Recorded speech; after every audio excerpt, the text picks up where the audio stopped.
Hi, I'm Officer Baber, Davidson Township Police Department. Every year, thousands of teenagers are killed in car crashes. Alcohol and drugs are a huge contributing factor to these crashes. Davidson High School's SAD chapter, Students Against Destructive Decisions, along with local police agencies and other community partners, held a mock crash to show the dangers of drinking and driving. It is a real look at what happens during a crash. Please pay attention and make the right choices so this never happens to you or someone you love.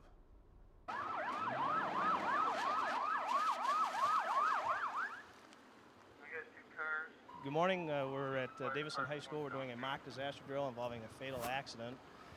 Davidson Township Police Department's been called to the scene. It appears to be a head-on crash involving multiple injuries. It appears to be a deceased person, which we would call a K accident, meaning one fatality. Davidson Township is the responding police agency, assisted by Davidson City Police Department and Richfield Township Police Department.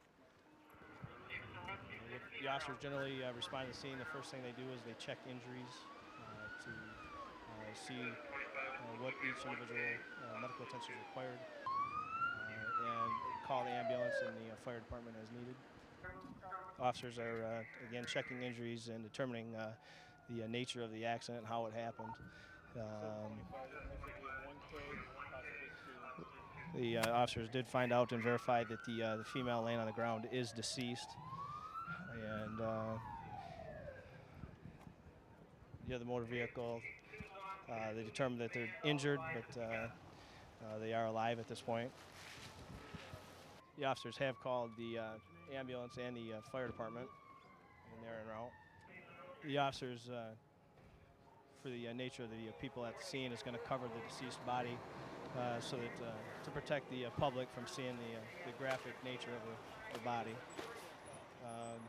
The officer from Davidson Township is questioning the at-fault driver, determining whether or not he's been drinking, which appears he has been, and that he is under the influence of alcohol.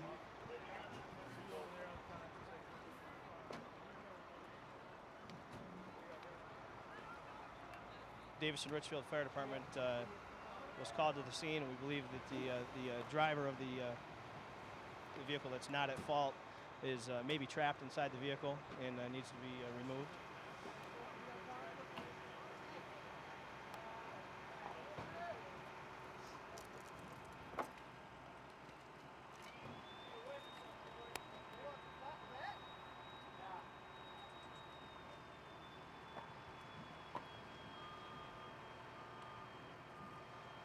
The fire department is going to use the jaws of life to remove the driver of the vehicle.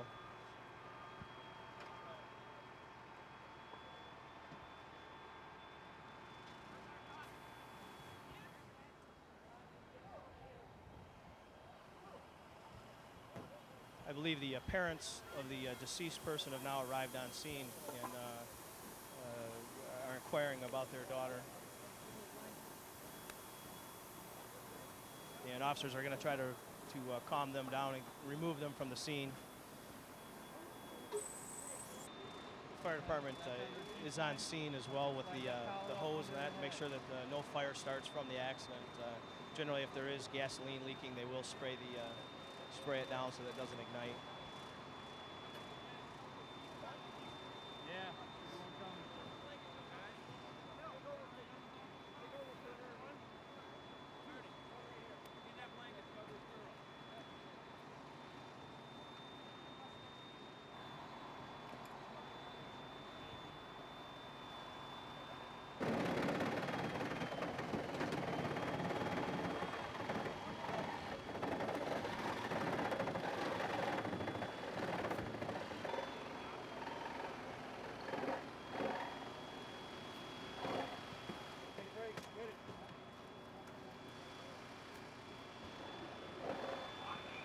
The officers remove the at-fault driver who is intoxicated. And what they're going to do is give him what's called sobriety exercise to determine how much alcohol he's had or to see how bad he's under the influence of drugs and or alcohol. He's going to have him. He's going to check for his balance. He's going to check coordination, check his speech, and other tests, and possibly give him what's called PBT, which is a preliminary breath test. We can't just remove people. They do have a neck injury that needs to be treated, and to get access to the vehicle, it's easier just to remove the doors and that, and the people can be removed from the vehicle and placed on the backboard without creating any further injuries.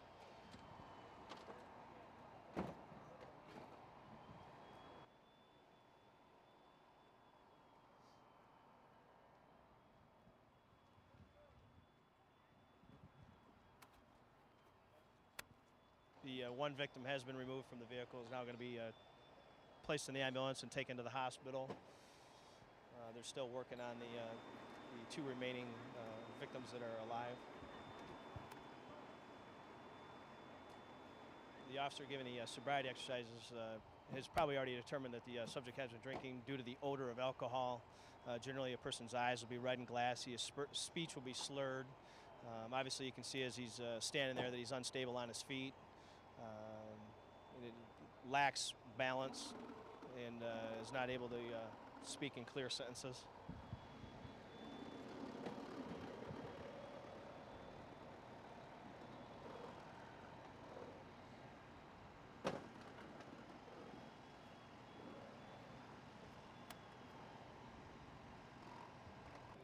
Do need to point out too that the victim laying on the ground there, the deceased person, she's left there because this is now a crime scene. The subject that caused the death would be charged with drunk driving, causing death. What we would do is actually reconstruct this crash. They would do measurements, determine speeds, and to find out exactly how this crash happened. So she's going to be left there until photographs and measurements can be taken.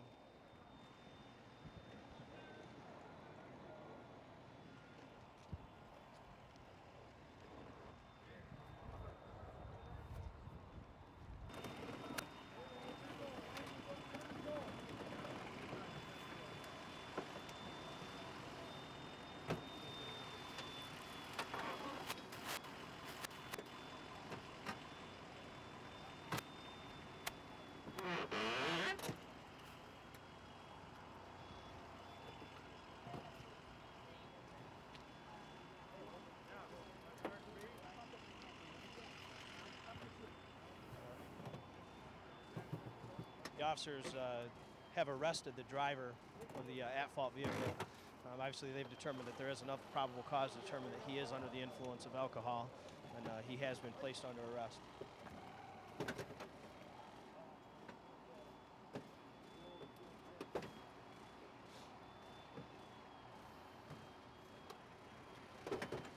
The at-fault driver is going to be taken back.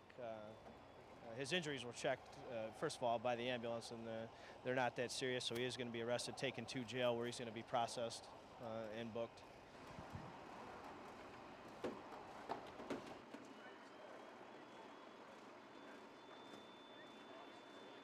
Behind the ambulance, I got the victim's parents here.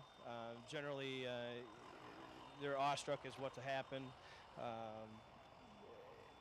And upset. They generally try to get in the scene, which again, they're kept out of the scene because it is a crime scene. They want to protect that from damage so they can be processed.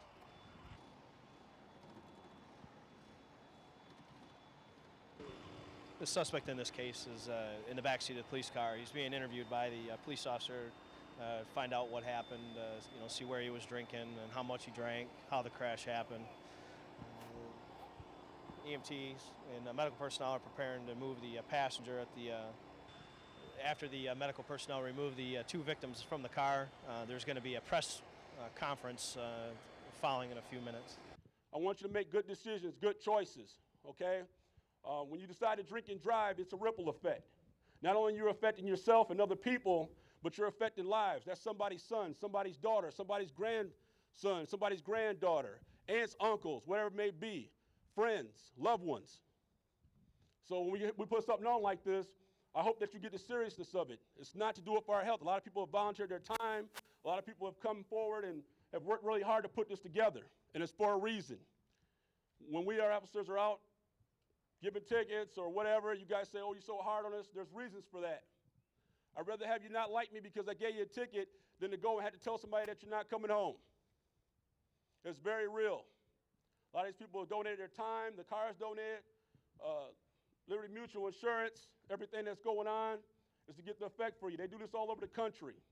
If I can just affect one person, or we can affect one person in this crowd today to make better choices, because I tell you what, you might get away with it 9 times out of 10, but that 10th time that you try to go and do it and it's over with, you can't go back.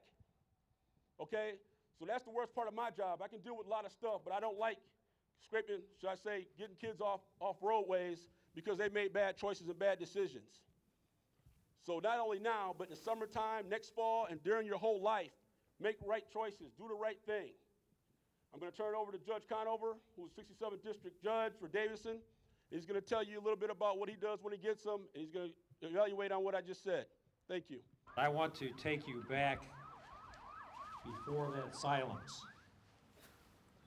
A telephone ringing in the middle of the night, waking you with a shrill, loud insistence. It startles you, it frightens you, and it startles me too, because my phone often rings in the middle of the night. My heart races as I reach for that telephone. An officer is on the other end of the line. This nighttime call is a common occurrence for a judge, but I never get used to it. Someone's child, one whose life has just begun in earnest, is broken and dying on a roadway that you and I travel every day. An ambulance is screaming in the background.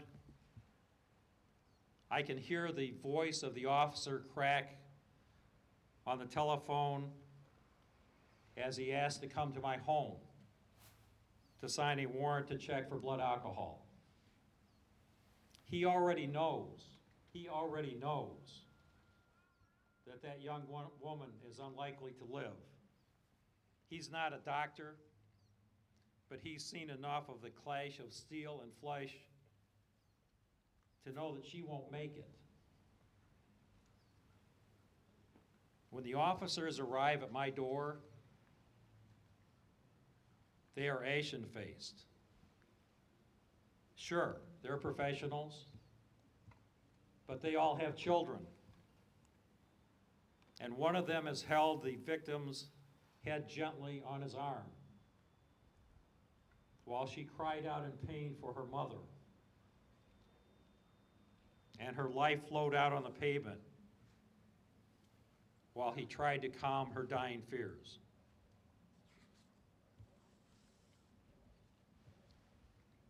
The officers have just come from her parents' home, where the screams and sobs have sliced their lives in two. And nothing from that moment under that porch light until eternity will ever be the same again for that family. In kindness, the officers tell her parents that she died instantly. They can't bear to share the real horror of the terror in her eyes, of her cries, and of the ugliness of dying. Now, as here this morning, the sirens are silent. The flashing lights that caromed off the twisted metal are dimmed. The shouts and sounds of running police boots have died away, and the blood of her life is washed into the gutters. And you and I are standing in the silence. I hate those calls in the night because I know how ugly it all is. And I know that the ugliness and pain that played out on that roadside is only the beginning and only the first chapter of the pain and grief for that family, just like yours and just like mine. So, ladies and gentlemen, I'm going to end with my shortest, simplest judicial message for you this morning. You know what is right, and you know what is wrong. Now go do what is right, and don't be the cause of a telephone call in the middle of the night.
That there's enough food for, but they're dying. Well, I wanted to draw like a really long buffet table that showed like infinite amounts of people. So I made it kind of fade into the distance.